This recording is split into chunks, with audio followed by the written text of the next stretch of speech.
and welcome dear students to your favorite channel Understanding Economics by Anu Srivastava.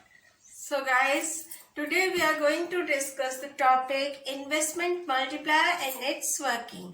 मतलब investment multiplier, investment किस तरह से multiply होता है. Multiplied means it can be positively multiplied or it can be negatively multiplied. So how it is multiplied by different reasons and how it works. Today we are going to discuss these. Because the concept of multiplier is an important contribution to the income, employment and output theory. क्यों? क्योंकि जब भी किसी भी economy में investment होता है तो इकोनॉमी में कोई ना कोई डेवलपमेंट जरूर होता है. ऑब्वियसली कोई भी बिजनेसमैन या कोई भी कंपनी इन्वेस्टमेंट करती है तो वो किसी ना किसी आगे की प्रोग्रेस के लिए करती है, या वो अपनी प्रोग्रेस चाहती है, या अगर गवर्नमेंट कर रही है तो गवर्नमेंट पब्लिक के लिए कोई पॉजिटिव इफेक्ट चाहती है उससे. तो इसलिए इन्वेस्टमेंट से हमेशा ही इनकम इंक्रीज होती है. बट somehow कभी कभी नेगेटिव इफेक्ट भी आ जाते हैं, but generally it increase in the income. So it is there is a direct relationship between income and investment. अगर इन्वेस्टमेंट सही तरीके से हो रहा है तो इनकम इंक्रीज होती है. बट एक यहाँ पर जो मेन चीज है वो ये है कि इन्वेस्टमेंट के अकॉर्डिंगली ही इनकम में इंक्रीज नहीं होता है. कभी इंक्रीमेंट ऑफ इनकम कम होता है इन कंपेरेटिव टू इन्वेस्टमेंट, कभी वो ज्यादा होता है. But many times it multiplies मतलब अगर कभी कभी होता है कि इनकम एक गुना अगर आपने बढ़ाई तो इनकम जो है वो कई गुना उसके बढ़ती है. It depends on the conditions. कभी 2 गुना बढ़ जाती है, कभी 3 गुना बढ़ जाती है, कभी 10 गुना भी इनकम बढ़ती है. तो it depends on the income. But सीधे से जो आपकी डेफिनेशन है, the multiplier is the ratio है किसका? Change in income due to change in investment. मतलब जितना आप इनकम में चेंज हो रहा है और इन्वेस्टमेंट में जो चेंज हो रहा है, उन दोनों के बीच का रेशियो बताता है मल्टीप्लायर. मतलब कितने गुना इनकम इंक्रीज हुई है. डायरेक्टली यू कैन से कि इनकम में जो चेंज हो रहा है, कितने गुना चेंज हो रहा है, ये आपको मल्टीप्लायर बताता है. So we can say like that K is a symbol of multiplier. K is क्या है? Change in income. Y is equal to income due to change in investment. ये है आपका change income. Y is the symbol of income and I is the change of symbol of investment. So change in income due to change in investment. Investment में जब आप changes करते हैं तो उसके फलस्वरूप उसके अगेंस्ट इनकम में कितना चेंज होता है, ये होता है multiplier. K is equal to multiplier. Clear? That was the meaning of multiplier, or you can say definition of multiplier. Now we will discuss relationship between multiplier and MPC. MPC, marginal propensity to consume. अब आप कैसे कहेंगे?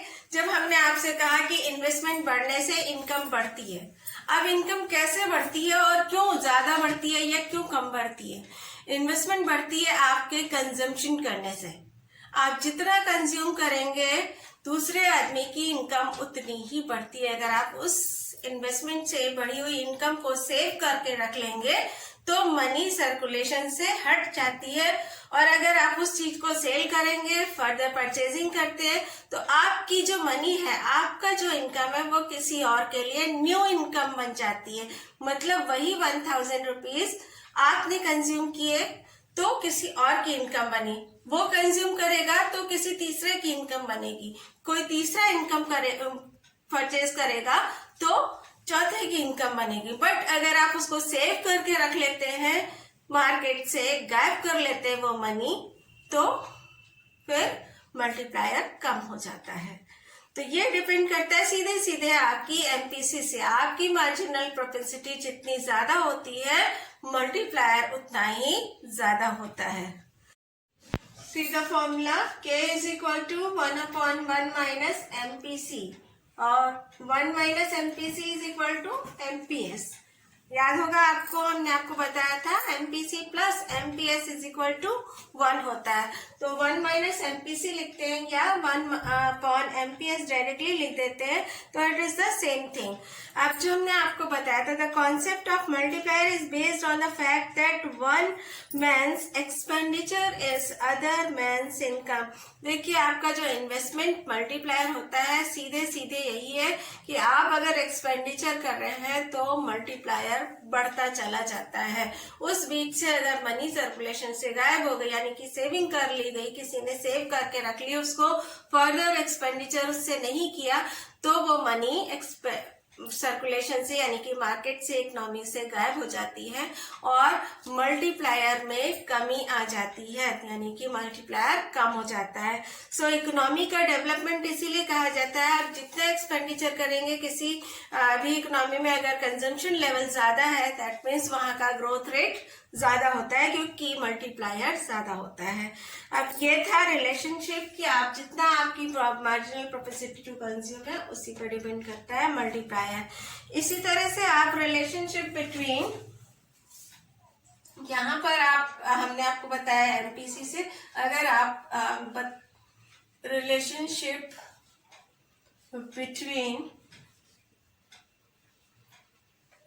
Multiplier या K and MPS करते हैं, तो आप ये फॉर्मूला डायरेक्टली लिख दीजिए 1 अपॉन MPS।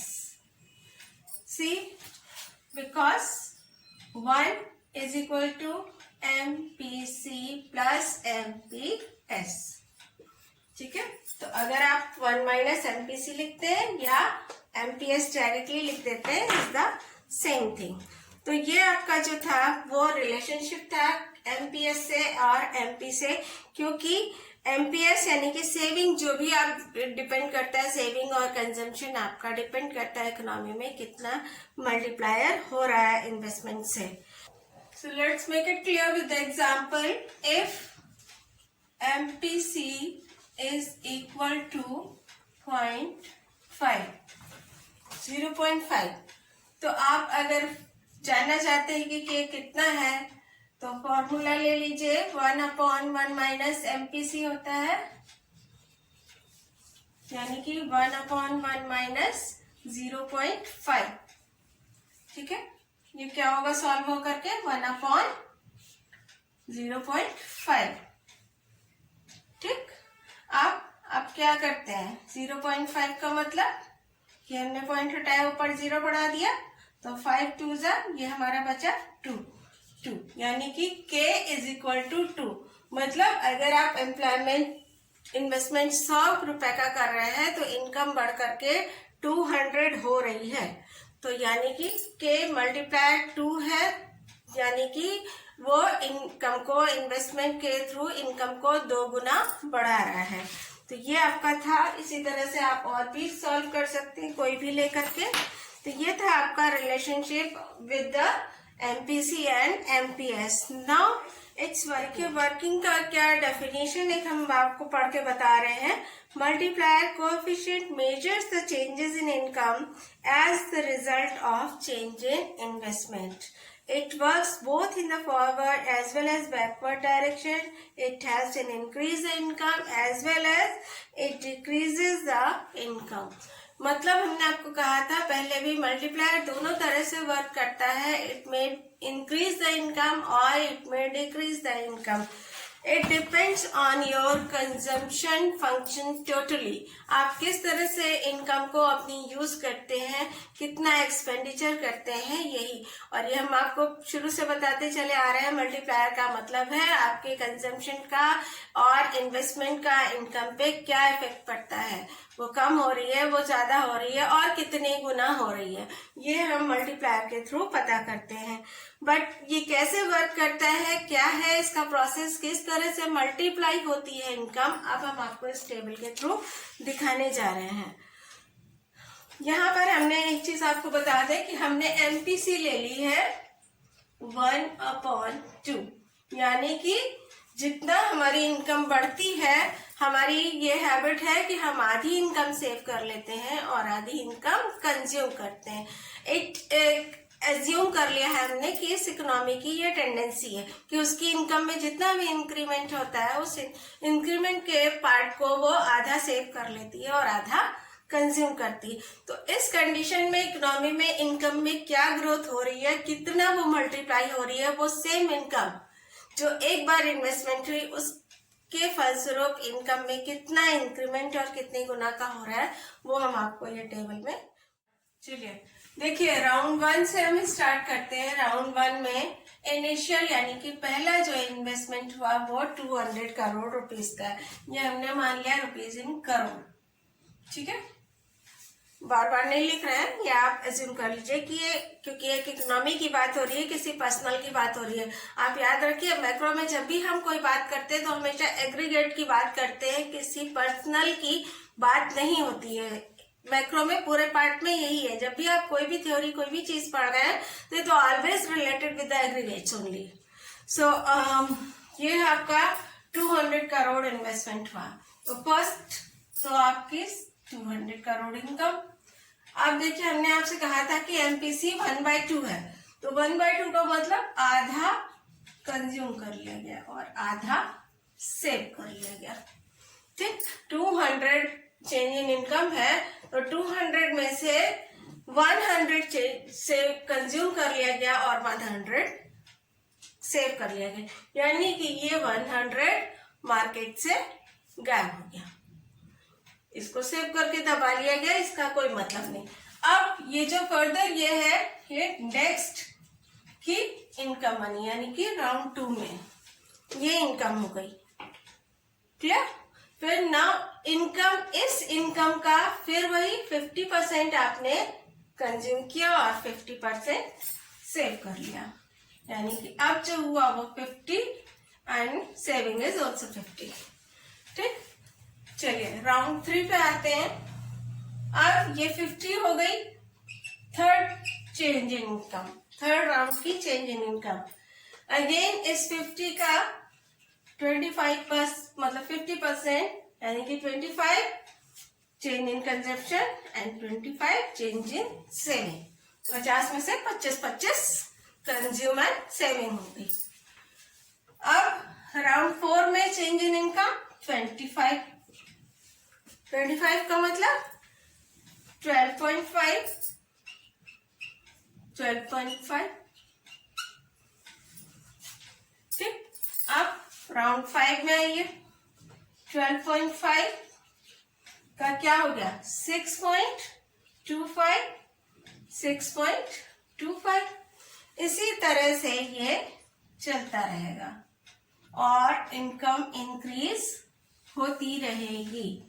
आप इसी में जोड़ लीजिए जितना हमने कैलकुलेट किया है, कितनी हो गई 200, 300, 350, 350 देन 375, 75 और ये हो गया 85 इंटू 87, 387.50।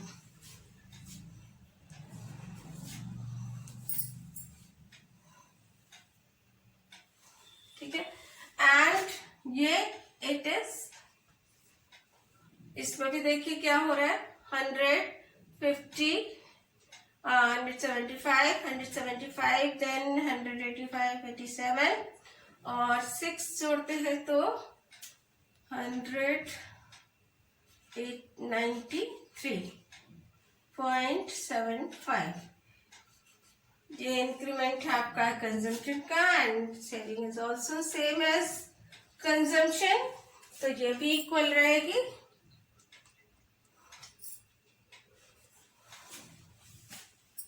क्लियर। ये देखिए इस तरह से आपका इंक्रीमेंट जो कि अभी चल रहा है ये कंटिन्यूएशन में है, अभी ये कंप्लीट नहीं हुआ है, यानी कि इनकम इसमें अभी और बढ़ेगी। आपको दिख रहा है यहाँ पे 200 से स्टार्ट हुई थी, अभी तक की केवल 5 राउंड्स में ये बढ़ करके 387 हो गई है और कंजम्पशन भी बढ़ा है, सेविंग भी बढ़ी है, दोनों ही चीजें बढ़ी है। बस आपका ये जो है वर्किंग आपकी डिफरेंट हो सकती है अगर आपका एमपीसी चेंज होता है, लेकिन process is always the same. इसी तरह से मल्टीप्लाई होती है इनकम। तो ये आपने देखा कि किस तरह से यहाँ पर हमने एक 200 को बढ़ा करके 387 तक ले गए, और अगर आप अभी इसके और राउंड्स होते हैं तो ये और भी इंक्रीज होती है। तो that was the process of working of तो मल्टीप्लायर को हम डायग्रामेटिक प्रेजेंटेशन के थ्रू भी एक्सप्लेन कर सकते हैं कि किस तरह से वो इकोनॉमी पे इन्वेस्टमेंट बढ़ने से क्या उसमें चेंजेस आते हैं। It can be shown with the diagram also. So देखिए, ये हमारा था AS 45 डिग्री पे, ये होता है, ठीक है, और ये है AD, ठीक। तो यहाँ पर हमने आपको कहा था कि जब इक्विलिब्रियम पॉइंट पे दोनों एक दूसरे को कट करते हैं वो इनकम लेवल होता है। तो ये आपका था पहले वाला कि इस लेवल पे आप इतना इन्वेस्टमेंट हो रहा है, तो यहाँ पर हमारा इनकम लेवल ये है। तो that was the previous condition. अब अगर हमने आपसे कहा था कि इन्वेस्टमेंट में चेंज होने से इनकम में भी चेंजेस आते हैं, ये देखिए डेल्टा आई, इन्वेस्टमेंट कर्व ऊपर गया यानी कि इन्वेस्टमेंट इकोनॉमी में और बढ़ा है। अब देखिए ये कर्व हमारा आकर के डेल्टा आई गया, न्यू AD कर्व, AD1 नाम दे देते हैं इसको। तो ये हमारा अब चेंज होकर के यहाँ आ गया। अब नया हमारा जो इक्विलिब्रियम पॉइंट बना, ये आपका था A ले लेते हैं, ये A डैश ले लेते हैं। तो ये हमारा न्यू इक्विलिब्रियम पॉइंट है। एंड नाउ इनकम लेवल देखिए, it is increases, that point is the change in income, यानी कि इनकम पहले Y थी, अभी बढ़ करके Y1 पर हो गई है। तो ये जो है ये आपका चेंज इन इनकम है। तो ये आपका देखिए क्लियर है कि जब हमने इन्वेस्टमेंट बढ़ाया हमारी इनकम में चेंज आया है। So this approach also can be explained with the saving and investment approach। अब अगर हम इसको आपको सेविंग एंड इन्वेस्टमेंट अप्रोच के थ्रू बताते हैं तो देखिए उसमें किस तरह से बताते हैं, कैसे शो होगा कि कैसे चेंज हो रहा है इनकम में इंक्रीमेंट होने पर। इन्वेस्टमेंट में अगर हम चेंज करते हैं तो पहले हम जो प्रीवियस हमारा डायग्राम होता है वो बना लेते हैं। देखिए इन्वेस्टमेंट फिलहाल आपका स्ट्रेट है, ठीक। सेविंग हमने आपसे कहा था, सेविंग हमेशा पहले नेगेटिव होती है, धीरे धीरे इनकम के बढ़ने के साथ साथ बढ़ती है। तो ये तो आपकी प्रीवियस इक्विलिब्रियम पॉइंट हो गया, ये आपका इन्वेस्टमेंट है and this is the saving curve. और इनकम कहाँ पर होती है? लेवल में, जहां पर सेविंग कर्व और इन्वेस्टमेंट कर्व एक दूसरे को कट करते हैं। तो ये आपकी प्रीवियस कंडीशन है। अब हम आपसे कह रहे हैं इन्वेस्टमेंट बढ़ रहा है, नया इन्वेस्टमेंट कर्व ये हो गया, ठीक है। अब हमारा जो नया इक्विलिब्रियम पॉइंट बना वो ये हो गया, यहाँ पर सेविंग इन्वेस्टमेंट एक दूसरे को कट कर रहे हैं। तो अब हमारा ये हो गया, देखिए तो नए पॉइंट के फलस्वरूप जो हमारा इनकम लेवल आया, कहाँ से आया? ये आ गया। ये जो चेंज है, ये वाला जो पार्ट है, ये आपको क्या बता रहा है? इतना हमारा इकोनॉमी में इंक्रीज इन इनकम हुआ, यानी कि इतनी इनकम इंक्रीज हुई है इतने इन्वेस्टमेंट बढ़ने के फलस्वरूप। So that is the result कि income is increasing due to change in investment, और you can say income is increasing due to increase in investment. अब उसी तरह हम आपको नेगेटिव इफेक्ट भी दिखा दे रहे हैं। देखिए पहले इसमें देख लीजिए,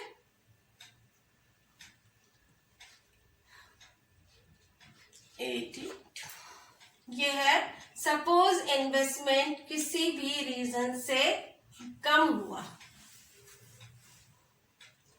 कभी कभी होता है कोई बुरी कंडीशन हो गई, लॉस में चले गई इकोनॉमी में, कोई घाटा आ गया, डिप्रेशन पीरियड आ गया, तो इन्वेस्टमेंट कम हो गया पहले से।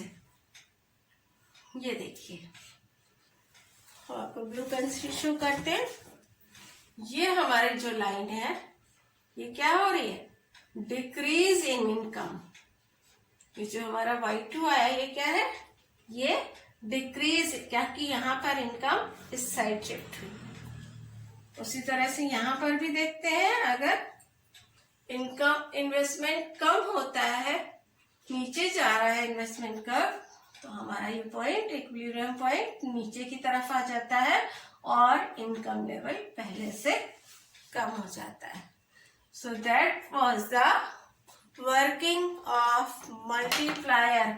इन्वेस्टमेंट के फलस्वरूप उसके रिजल्ट के तौर पे इनकम में क्यों और कैसा चेंज आता है और कितना चेंज आता है, ये आपको बताता है multiplier. So that was the chapter. So that was the end of the topic. And अगर आपको इस टॉपिक से रिलेटेड या और कोई भी टॉपिक पे रिलेटेड आप वीडियोस चाहते हैं तो कमेंट सेक्शन में हमें जरूर बताएं। अपनी प्रॉब्लम्स को आप कमेंट सेक्शन में जा करके लिख सकते हैं, तो हम आपकी प्रॉब्लम्स को समझते हुए उस पर नए वीडियोस या उससे रिलेटेड वीडियोस आपको आपके लिए बनाने की जरूर कोशिश करेंगे। सो तब तक के लिए थैंक्स फॉर। जो आपको स्क्रीन पे 2 वीडियोस और भी दिखाई दे रहे हैं, आप उनको क्योंकि वो इस टॉपिक से भी रिलेटेड है, इकोनॉमिक एम्प्लॉयमेंट से ही है, तो आप उनको भी क्लिक करके उनको देख सकते हैं और उनको भी अगर आपको पसंद आते हैं तो लाइक शेयर एंड सब्सक्राइब करना मत भूलिएगा, याद रखिएगा इसको।